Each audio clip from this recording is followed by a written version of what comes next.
শেষ হয়েছে 2026 বিশ্বকাপের উচ্ছ্বাস আর উন্মাদনা। তবে নতুন করে এবার আর আর্জেন্টিনা ও স্পেনের বিতর্কিত কোনো ঘটনা নয়, কিংবা ফাইনালে সেই মহরণটা নিয়ে আর কোনো প্রশ্নও নেই ভক্ত সমর্থকদের মাঝে।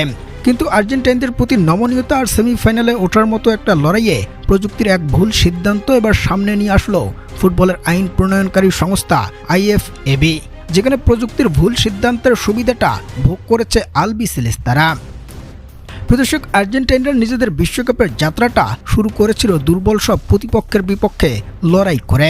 তবে মিশরের সাথে বিতর্কিত জয়ের চাপে ওরা পড়লেও এবার ঠিকই স্পষ্ট হলো আসলেই প্রযুক্তির সুযোগ আর সুবিধাটা পক্ষে পেয়েছে মেসি মার্টিনেজরা, যেখানে এই প্রযুক্তির ভুলে কপালটা পরিয়েছে সুইস ফুটবল ফেডারেশন।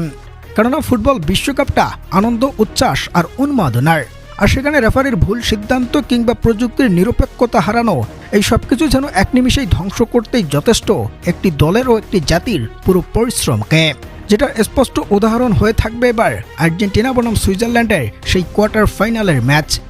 মূলত সেই লড়াইয়ে আর্জেন্টাইন মিডফিল্ডার লিয়ান্দ্রো পারদেস বল দখল করতে ছুটে যান সুইস ফরওয়ার্ড ব্রিল এমবোলোর দিকে, আর এখানেই এমবোলোর এক পা পারদেসের পায়ের সাথে লেগে মাটিতে পড়ে যান ব্রিল এমবোলো, এবং যেটা খালি চোখে দেখে শুরুতেই পারদেসকে হলুদ কার্ড দিয়ে বসেন ম্যাচ রেফারি। তবে পরবর্তীতে আবার ভিআর দেখে পারদেসের সেই কার্ড ফিরিয়ে নিয়ে এমবোলোকে সোজা লাল কার্ড দেখান রেফারি। আর 10 জনের দলে পরিণত হওয়া সুইজারল্যান্ড শেষ সময় গিয়ে হেরেছে 3-1 গোলের ব্যবধানে।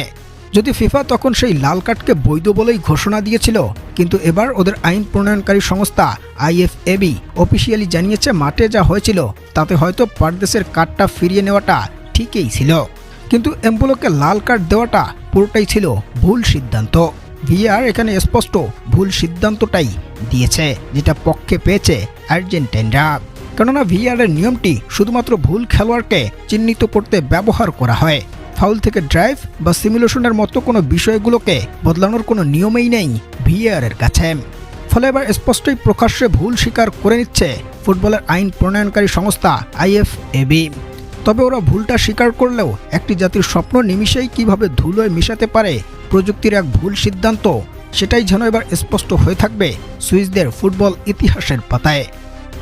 দর্শক, আর্জেন্টিনা ও সুইজারল্যান্ডের কোয়ার্টার ফাইনালের ম্যাচে সেই লাল কার্ড, 10 জনের দলে পরিণত হওয়া এবং বর্তমানে আইএফএবির ভুল স্বীকার করার বিষয়টি আপনি কিভাবে দেখছেন জানাবেন কমেন্টে।